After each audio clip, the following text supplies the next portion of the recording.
Guys, another team that has not really been performing to expectations this season is Maryland.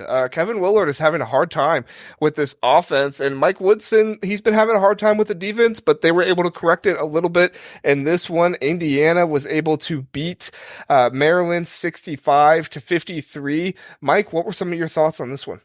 Yeah, I think it's kind of what we've come to expect from Maryland here. They shot 2 for 16 from three. They've been one of the worst 3-point shooting teams in the country this year. I wonder about them. I don't know what's going on necessarily in College Park there. It's not looking too hot for me. I think it's a big win for Indiana. You know, it's a tight win. It's always, I mean, it wasn't a tight win. They won by 12, but tight win as far as it's a conference game. Start the conference off right. Against, you know, everyone's going to bring their best in that first conference game. So I love it for the Hoosiers. They're 6-1, you know, kind of where they want to be, looking better. It's just a head scratcher for me of what's going on for the Terrapins. As I meant, the 3-point shooting has just been so poor this year. I'm wondering what's going on with them. What's kind of crazy is that IU shot 3 for 9, so they only had one more three. But you know, to their credit, they were like, "Hey, why keep shooting if we're not going to make it?" You know. Yep. So, Justin, what were some of your thoughts? Yeah, the big overwhelming thing for me is if you look at it, Maryland was just bad shooting overall in this game. They're only 35% from the field, and then you look at the rebounding. Indiana killed them on the board, so it's 46-30 rebounding, and those two things coupled together are going to make it really difficult for you to be able to stay in a game. Likely that was probably the difference in this one, was effectively they just didn't shoot well enough in order to be able to overcome the rebounding difference.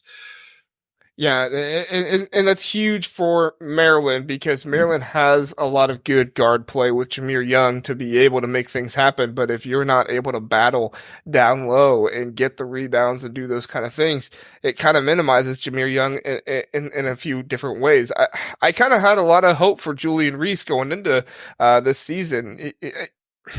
I thought he was good last year. I don't think he was anything spectacular, but I thought you saw a lot of bright spots. We saw somebody who could come in and do some good things, and he's still doing good things this season. But I don't want to question his toughness because that's obviously not my place, but he doesn't look like he is excelling down low against some of these bigger guys like maybe we'd expect him to. Do you have any thoughts on that, Justin? Yeah, I look at him and he's a guy who I think is a good athlete, but I question his skill level. Like, I'm not sure he's a guy who's necessarily capable of just kind of putting a guy in a blender down on the block and making it complicated and being able to really attack them. And I think that's what makes it difficult because he's got a nice little jump hook. But other than that, he really doesn't have a lot of go-to moves to be able to get himself easy shots. And if you're physical with him and kind of can create some distance down there, we've seen it as a Wisconsin fan watching Crowell for us. He's a guy who, when you push him away, watching him turn over his shoulder and throw a 10-foot hook shot, I'm like, you're driving me nuts. You're way too far out. Stop taking that shot. Like, if you're within 5-6 feet, go ahead, take it every time. But you're 10 feet out, that becomes a lot less high percentage. I'm like, and that's kind of the thing you see with some of these guys.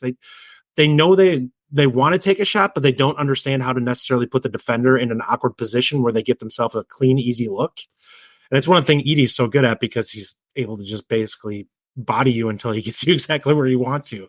Well, when you just throw the ball down every time, like, your hook shot is 6 feet out, and you're just like, He's got the Fisher Price hoop. He's just throwing.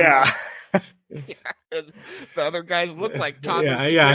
So, Mike, I want to go to you about Kel'el Ware because Kel'el Ware was a bit of a question going into the season, and he gave Julian Reese all he could handle in this one, stretching the floor. He hit 1 3-pointer in this one, only attempted 1, but he hit 1 3-pointer in this one, had 14 rebounds, 18 points. I mean, Kel'el Ware has surprised me with how Mike Woodson has been able to get so much out of him. I still don't see a fire out of him that maybe I would like to see, but he might not be one of those guys. Speak on maybe a little bit of what he's been this season and how important he will be to the Hoosiers going forward. Yeah, I mean, it's everyone wants to talk about Big Ten ball and how important it is to have a big guy down low. It's crazy important, I think, for him to provide that. As you mentioned, 1 for 1 from three. If he's going to be able to stretch the floor like that's huge. Like you said, kind of a question mark coming in the season, what we're going to see from him. I've been thoroughly impressed so far. You know, he's averaging, it's like 7, 8, 9 rebounds a game now. He's 17 points. He's almost averaging a double-double. He's been very impressive for me.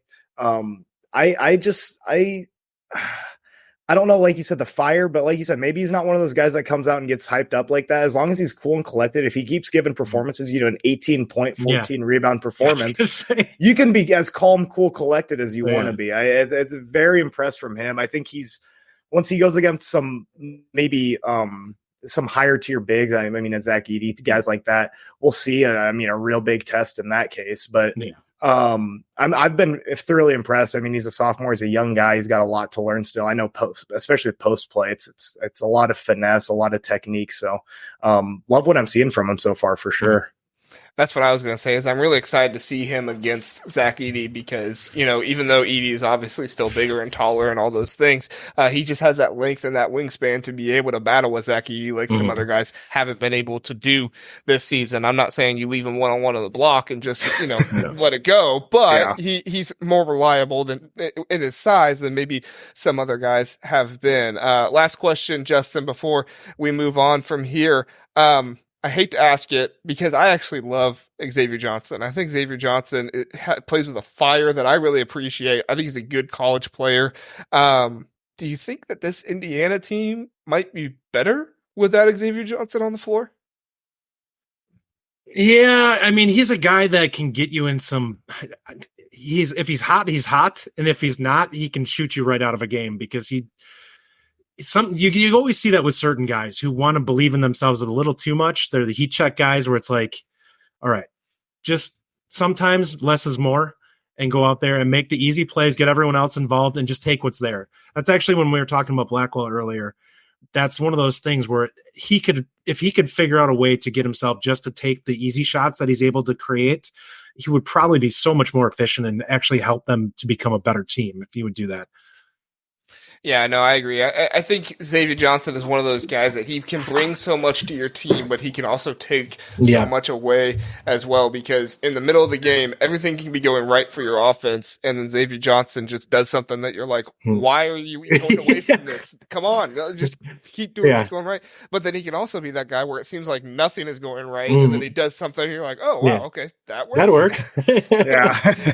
So it's crazy. If Gabe Cupps was a little bit older, had a little bit more experience, I think I might get there. But I think with Xavier Johnson's experience, you got to get him back on the court as soon as possible. So, but loved what we're seeing from the Hoosiers in this one. And Maryland's got to figure something out. So. The Big Ten Huddle. Please do like and subscribe. We appreciate that. If this was your first time listening, we are the Big Ten Huddle. We cover all things Big Ten football and basketball. We have a long episode every Sunday, Tuesday, and Wednesday night, all at 9 o'clock. So come in, check us out, get in the chat, let us know what you're thinking. We would love to have you join us and learn more about the Big Ten.